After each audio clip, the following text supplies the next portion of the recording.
Salut esprit curieux et bienvenue dans les vieilles minutes. Aujourd'hui, je vais te montrer quelque chose que personne ne t'a jamais expliqué clairement. Ton téléphone n'est pas un outil. C'est une machine conçue pour lire ton esprit et te pousser dans des directions que tu n'as jamais choisies.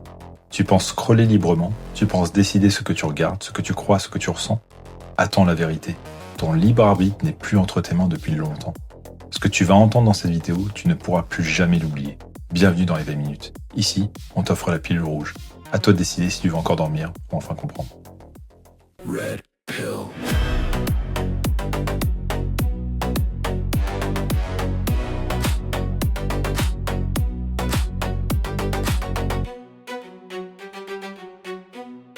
Red pill. Ton téléphone n'est pas un outil, c'est un scanner émotionnel qui te lie en continu. Ton téléphone n'est pas un appareil, c'est un capteur émotionnel ultra sophistiqué. Chaque mouvement de ton pouce, chaque micro-hésitation, chaque accélération, chaque pause, chaque moment où ton regard change, tout est capté, analysé, décortiqué. Les plateformes numériques ne se contentent plus d'observer ce que tu fais, elles mesurent comment tu le fais. Elles enregistrent ta vitesse de scroll, la pression de ton doigt, le rythme de lecture, ton impulsivité, tes pauses inconscientes, ton retour en arrière instinctif, ton comportement quand tu t'ennuies, ton comportement quand tu es fatigué, ton comportement quand tu es stressé. Ce niveau de détail n'est pas un bonus technique, c'est le cœur du système. Pour comprendre comment t'influencer, il faut d'abord comprendre qui tu es, comment tu réagis et ce qui te déclenche émotionnellement. Ton téléphone ne te regarde pas, il te lit.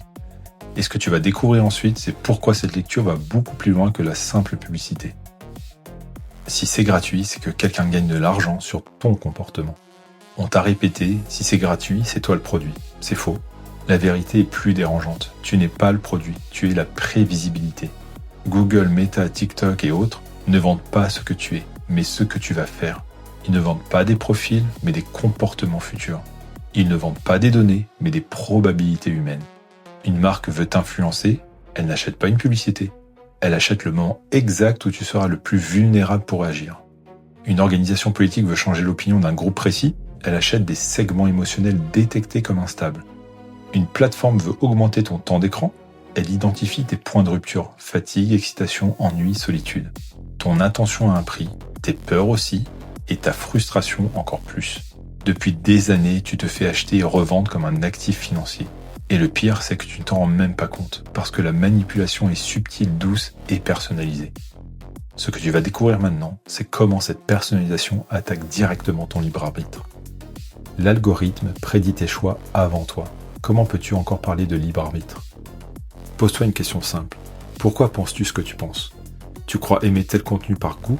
Tu crois t'énerver naturellement ? Tu crois cliquer spontanément ? En psychologie, il existe un mécanisme redoutable, l'amorçage. Tu montres un stimulus presque invisible et sans s'en rendre compte, la personne modifie sa perception, ses choix, ses réponses. Maintenant, imagine ce mécanisme amplifié par 100 000 signaux comportementaux. Les plateformes savent exactement ce qui t'apaise, ce qui te stresse, ce qui te met en colère, ce qui te rend jaloux, ce qui te motive, ce qui te fait douter et ce qui te fait acheter. Ton fil d'actualité n'est pas un miroir. C'est un programme adaptatif construit pour guider tes émotions dans une direction précise.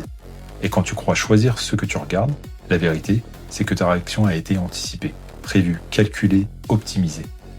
Et maintenant, tu vas comprendre pourquoi tu ne peux pas échapper à ce système, même anonymement. L'anonymat est une illusion. Ta manière d'utiliser ton téléphone te trahit. Tu peux changer de pseudo, tu peux désactiver la géolocalisation, tu peux utiliser un VPN, mais tu ne peux pas masquer ta signature comportementale. Ta manière de taper, de scroller, de bouger ton pouce, de revenir en arrière, d'arrêter une vidéo à une seconde précise, tout cela crée un ADN numérique unique. Deux personnes peuvent voir la même vidéo, elles ne la regarderont jamais de la même façon. Deux personnes peuvent lire le même message, elles ne réagiront jamais selon le même rythme. Ton anonymat est une illusion. Tu es identifiable rien que par ta façon d'utiliser ton téléphone.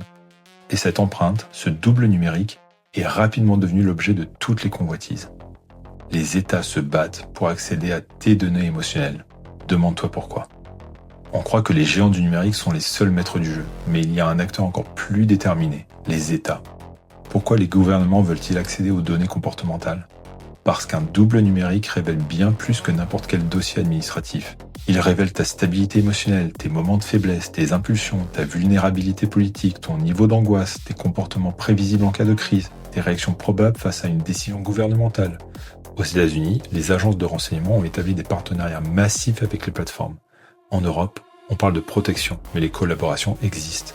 En France, les données servent déjà à anticiper des tensions sociales et modéliser les zones de risque. Pourquoi ? Parce qu'un peuple prévisible est un peuple gérable. Pas par la force, par l'anticipation. Et ce que tu vas découvrir maintenant dépasse la simple surveillance. Ils peuvent prédire ton futur sans lire un seul de tes messages. Tu imagines que pour te comprendre, il faudrait lire tes messages. C'est faux. Le vrai trésor, ce ne sont pas tes mots, mais tes gestes inconscients. Un simple changement dans ta vitesse de scroll peut signaler une fatigue, un stress, une dépression naissante, un état d'alerte, une impulsivité. Et mis à l'échelle de milliards d'utilisateurs, ces micro-gestes deviennent un système de prédiction globale. Les plateformes peuvent anticiper une épidémie avant les médecins, une crise sociale avant les sociologues, une vague politique avant les partis, une dépression massive avant les psychologues, un basculement d'opinion avant les médias. La révolution n'est plus la collecte. La révolution, c'est la prédiction comportementale massive. Et quand quelque chose peut être prédit, il peut aussi être influencé. Manipuler un État entier, c'est facile. Il suffit de manipuler les individus un par un. Tu te souviens du scandale Cambridge Analytica ? On t'a présenté ça comme une erreur. C'était un prototype. Leur stratégie était simple, ne jamais cibler la masse, mais cibler les individus, un par un, de manière parfaitement coordonnée. Ils ont influencé le Brexit, l'élection de Trump, des scrutins africains, des populations sud-américaines. Comment ? En envoyant à chacun le contenu exact qui toucherait sa fragilité émotionnelle. Aux anxieux, la peur. Aux colériques, l'indignation. Aux identitaires, la menace. Et aux indécis, la confusion. Depuis 2016, les outils ont évolué. Les IA sont devenues plus fines, les modèles plus précis, les données plus profondes. Aujourd'hui, manipuler l'opinion n'est plus un scandale, c'est une industrie. Et ce que tu vas découvrir maintenant, c'est que cette industrie ne vise même plus ton esprit conscient. Ton double numérique, ce n'est pas une copie, c'est une version optimisée pour être influencée. Il est plus rapide que toi, plus transparent que toi, plus prévisible et plus exploitable que toi. Les plateformes testent des milliers de variations de contenu sur des modèles comme le tien. Elles identifient celle qui déclenche la réponse émotionnelle la plus forte, puis elles te l'envoient. Tu crois réagir spontanément, mais en vérité, tu réagis comme ton clone s'y est entraîné. La manipulation parfaite n'est pas celle que tu vois, c'est celle que tu ressens, sans jamais comprendre d'où elle vient. L'influence est devenue industrielle, ton cerveau est désormais une donnée exploitable. L'influence n'est plus artisanale, elle repose sur 3 piliers, les données, l'IA et la segmentation émotionnelle. L'IA modélise tes émotions. Elle sait quand tu es stressé, vulnérable, fatigué, impulsif. Chaque état devient un moment d'opportunité. Les plateformes testent des millions de variations. Tu crois voir le meilleur contenu ? Non. Tu vois le meilleur contenu pour ton type de cerveau. Les entreprises achètent ta prévisibilité. Ton comportement se vend par segments. Peur, jalousie, manque, colère, besoin d'approbation. Tu n'es plus un internaute, tu es une cible émotionnelle. Et pendant que tu crois naviguer dans le monde numérique, c'est le monde numérique qui se referme sur toi.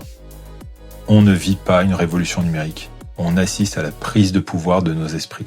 Les réseaux sociaux ne sont pas de simples plateformes, ce sont des infrastructures de contrôle émotionnel.